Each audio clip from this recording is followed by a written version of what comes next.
Thanks, Chris, for the amazing year of training. I just lost. What? Thank you. Thanks, Chris, for the amazing year in the past 10 years. Worked on a lot of things, and I can't wait for the next 10 or next. That was close. For the amazing year. Just got lost in my eyes. Well, just take a breath. You're just talking. You're just talking. I'm talking to Chris. Thanks, Chris, for the amazing year in the past 10 years of training. We worked on a lot of things this year, and I can't wait for the next 10. 10, not 10 years. Thanks, Chris, for the amazing year in the past 10 years of training. I just get locked That was good. That was perfect. We worked on a lot this year, and I can't wait for the next year. I'm terrible at this. Alright, bro. I'm all smelly. I gotta go shower for the mirror, so you got one last take. You don't have to say it under one breath. Yeah, just take. It needs to be like 20 seconds. 20 So seconds. talk very slow. Thanks, Chris, for the amazing... Dude.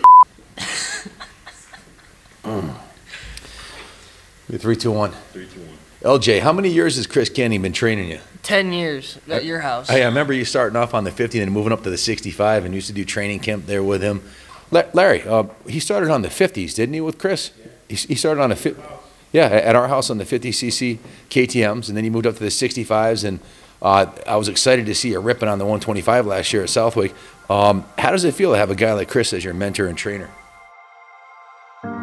It's crazy. He's just been there for 10 years just straight of pushing me to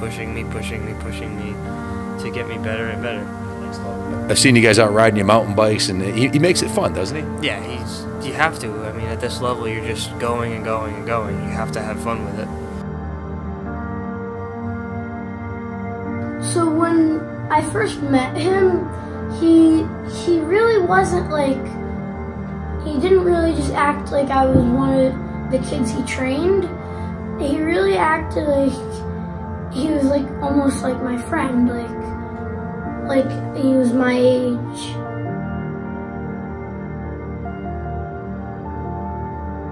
What's your favorite part about training with Chris? His annoying, just go do it attitude. Yeah, Everything's easy to him. It's terrible. Yeah, he's very positive, isn't he? Pretty amazing accomplishment with the Grand Slam Championship this year. What do you think about that? One of 7 guys in the history of New England motocross to win all 4 championships. Pretty remarkable, isn't it? It's insane. It's crazy, honestly. I mean, I just want to say I hope shot him a couple years' time. Yeah, he did beat you a couple times. I won't mention anything about him beating me on an XR 100 on my 450. We'll leave that part out. But definitely legendary status at this point, winning the Grand Slam Championship. And John, come on over for a second. John, this is you guys all know who John is. No introduction necessary. But this is John Adamy from John Adamy Racing Development. You've been Chris's main mechanic this year. Tell me, how did things go? You guys cleaned up. Yeah, this year was an amazing year. I can't be more proud of the kid. The kid just really set his heart on fast forward here. He just wanted it. So I've never met anyone harder working. List off the accomplishments that you guys nailed this year. We're starting with what, 4 NESC Pro Class Championships, right? Yeah, 4 NESC Pro Class Championships. Chris yanked the 12th at Southwick, the 16th at Unadilla, 2 top 10s in Canada.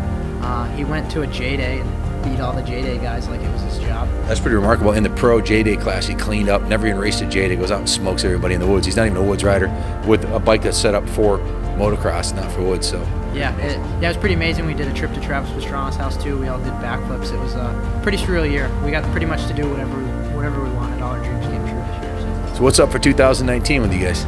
The bar was set so high for 2018. I'm so excited to see what 2019 brings. I believe he was undefeated this year in NESC, correct? He lost about 3 motos. So one was because he crashed in the first turn and it was short to Justin Kokinos, and Justin Kokinos was ripping. But the rest were due to like flat tire.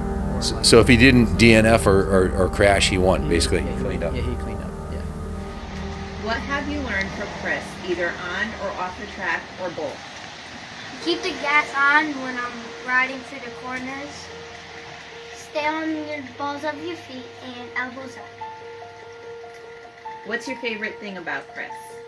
That he's a good trainer and he's really fast. He's an awesome trainer, and I always forget to give him money for my training. What's your favorite memory with Chris, on and or off the track? When I crashed and I couldn't ride, so he let me ride his 110 and everyone was saying hit this jumps and I started hitting it. He's the best trainer ever. What have you learned from Chris, either on or off the track? Chris is confident in me, which makes me confident about myself. What's your favorite thing about Chris?